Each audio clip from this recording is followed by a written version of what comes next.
Welcome to VLearn Virtual Learning Network.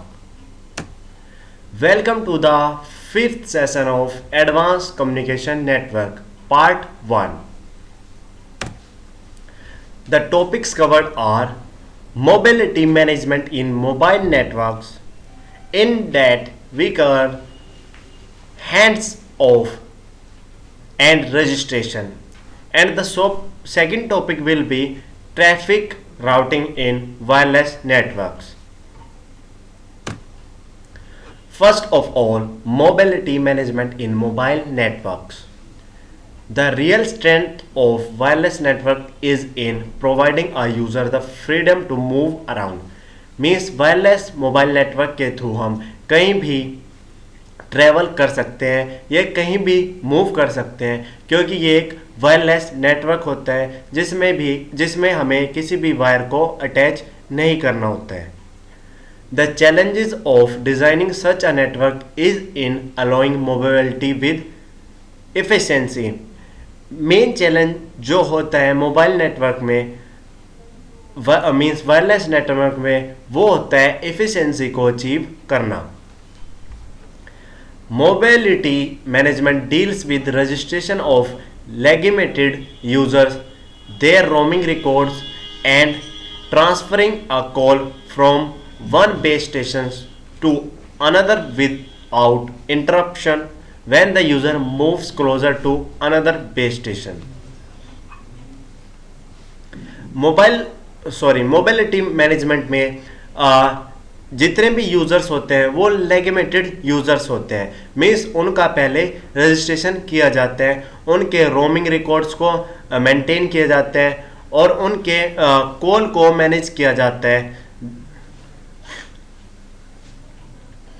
और यहाँ ये भी हैंडल किया जाता है कि अगर कोई एक मोबाइल यूज़र एक बेस स्टेशन से दूसरे बेस स्टेशन में एंटर कर रहा है तो उसकी कॉल्स पर कोई इफेक्ट ना पड़े. The definition of being close to a base station is not in the real physical sense, it is rather in the radio sense, meaning the closest base station is one from which the user gets the strongest signal. Means किसी base station के close होने से मतलब physically close होने से मतलब नहीं है. इसका मतलब है कि अगर कोई मोबाइल यूज़र बेस स्टेशन के क्लोज है तो उसको सिग्नल भी उतना ही स्ट्रॉन्ग मिलेगा. Now hand of the process of mobile terminal changing the base station is called a handoff. जब कोई मोबाइल टर्मिनल अपने बेस स्टेशन को चेंज करते हैं उस सिचुएशन या उस प्रोसेस को हम हैंड ऑफ कहते हैं. When a user moves from one base station to another within the same system, it is called the intra-system handoff. Means अगर कोई एक यूज़र सेम बेस स्टेशन पे में मूव करता है एक सिस्टम से दूसरे सिस्टम में, उसको हम इंट्रा सिस्टम हैंड ऑफ कहते हैं. Inter system hand of occurs when a user moves to a different system. Means अगर कोई यूज़र एक सिस्टम से दूसरे सिस्टम पर मूव कर रहे हैं तो उसको हम इंटर सिस्टम हैंड ऑफ कहते हैं. और इंट्रा, तो दोनों में डिफरेंस ये हुआ, इंट्रा सिस्टम में एक बेस स्टेशन में सेम सिस्टम पर यूज़र मूव करता है, जबकि इंटर सिस्टम में एक यूज़र डिफरेंट सिस्टम पर मूव करता है. The handoff process is performance sensitive in many ways. First one is it requires extra bandwidth resource. इसके लिए हमें एक्स्ट्रा बैंडविड्थ की रिक्वायरमेंट होती है. The reason for this is that if a hand of user is treated just like a new call in the new cell, there is a probability GOS of its being blocked. अगर कोई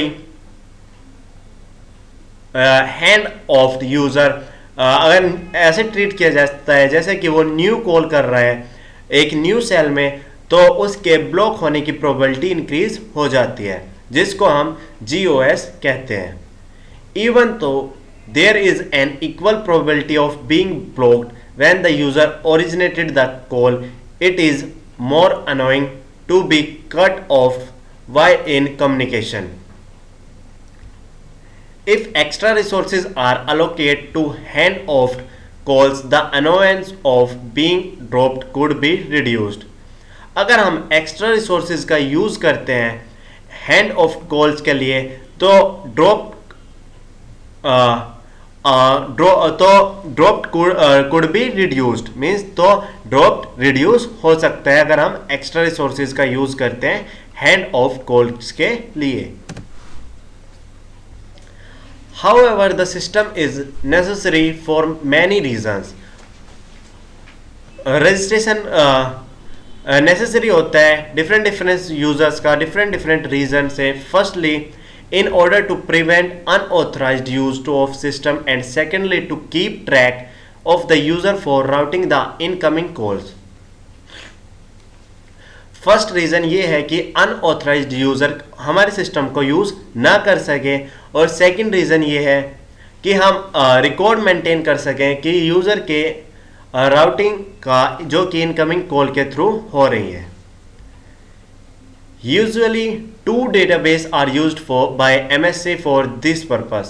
The home location register that store the user service profile and the current location of subscriber to this MSC, and visitor location register that stores the identification of user roaming in this cluster. Generally हम दो database का use करते हैं। First one is HLR home location register, जो कि user की services के profile को स्टोर करता है, और करंट लोकेशन स्टोर करता है सब्सक्राइबर्स की। And second one is visitor location register, जो कि यूजर के आइडेंटिफिकेशन को स्टोर करता है, मीन्स यूजर के रोमिंग की आइडेंटिफिकेशन को स्टोर करता है with in a particular cluster. VLR also informs the HLR of a roamer so that an incoming call can be directed to this system. VLR और HLR दोनों एक दूसरे से कम्युनिकेट करते हैं किसी भी इनकमिंग कॉल को डायरेक्ट करने के लिए। All of the above factors impact the performance of a wireless mobile system. Current wireless data systems have either less mobility than cellular systems. For example, WLAN, or no mobility. Example, broadband wireless internet access systems. जो current wireless data systems हैं वो या तो less mobility use करते हैं as compare to cellular system, या कोई भी मोबिलिटी यूज नहीं करते हैं as broadband wireless internet access systems. But due to the medium their performance analysis is still much more difficult than the fixed networks. But उनकी performance को analyse करना अब बहुत डिफिकल्ट होता है एज कंपेयर टू फिक्स्ड या wire based networks. Now traffic routing in wireless networks. Traffic generated in a wireless network needs to be routed to its destination. Means जो traffic generate हो रहा है वायरलेस नेटवर्क में उसको destination तक travel करना होता है। The type of traffic carried by a network determines the protocol and routing services that must be used. Means ये डिपेंड करता है हम कौन सी राउटिंग यूज कर रहे हैं एंड कौन कौन सी प्रोटोकॉल यूज कर रहे हैं। Means these are the main factor to determine the routing in wireless network. Two general routing services are provided by the networks: connection and connectionless services. In general, we have two type of routing services: connection oriented and connectionless. In connection oriented routing, the communication path between a source and destination is fixed for the entire message duration, and a call setup procedure is required to dedicate network resources to both the calling and called parties. Means connection oriented routing में एक dedicated path establish किया जाता है data को send करने से पहले. Connectionless services do not require a connection setup for the traffic but instead rely on packet-based transmission. Connectionless services में कोई भी कनेक्शन स्टेब्लिश नहीं किया जाता है डेटा को सेंड करने के लिए, बट इसमें पैकेट बेस्ड ट्रांसमिशन का यूज़ किया जाता है. मीन्स डेटा को पैकेट्स के फॉर्म में ट्रांसमिट किया जाता है. Packet switching is the most commonly used method to implement connectionless services. Packet switching में मोस्टली इसी सर्विसेज को यूज किया जाता है, मीन्स कनेक्शनलेस सर्विसेज का. It allows many data users to remain virtually connected to the same physical channel in the network. Packet switching network में एक virtual connection establish किया जाता है जिसके थ्रू डेटा का ट्रांसमिशन किया जाता है. A message can be broken into several packets and each individual packets in a connectionless service is routed separately. Connectionless network में किसी भी मैसेज को डिफरेंट स्मॉल पैकेट्स में ब्रेक किया जाता है और फर्दर उसको कनेक्शनलेस सर्विसेज के थ्रू राउटेड किया जाता है डिफरेंट पाथ्स पर. Typical packet overhead information includes the packet source address, the destination address and the information to properly ordered packet at the receiver. हमें कुछ ओवरहेड्स को फेस करना पड़ता है कनेक्शनलेस सर्विसेज में, जैसे कि source address, packet source address, destination address and the information और data that we want to send to the receiver. In the next figure, an example of a transmitted packet with some typical fields, for example, the flag bit, the address field, the control field, the information field, and the frame check sequence field. In the next diagram, we will see that we have different flag bits. We use different flag bits, address fields, control fields, and information fields, frame check sequence fields. The flag bits are used to indicate the beginning and end of each packet. Flag bit के through हम ये identify करते हैं कि हमारा frame कहाँ से या पैकेट कहाँ से स्टार्ट हो रहा है और कहाँ पर एंड हो रहा है. The address field contain the source and destination address of a message. Address field के थ्रू सोर्स और डेस्टिनेशन एड्रेस के सोर्स और डेस्टिनेशन एड्रेस कंटेन किया जाता है मैसेज का. The control fields define functions such as automatic repeat request, packet length and packet sequencing information. Control field के through ARQ packet की लेंथ और पैकेट की सीक्वेंसिंग इंफॉर्मेशन को हैंडल किया जाता है. The information field contains the user data of variable length. Information field में user के डेटा को कंटेन किया जाता है.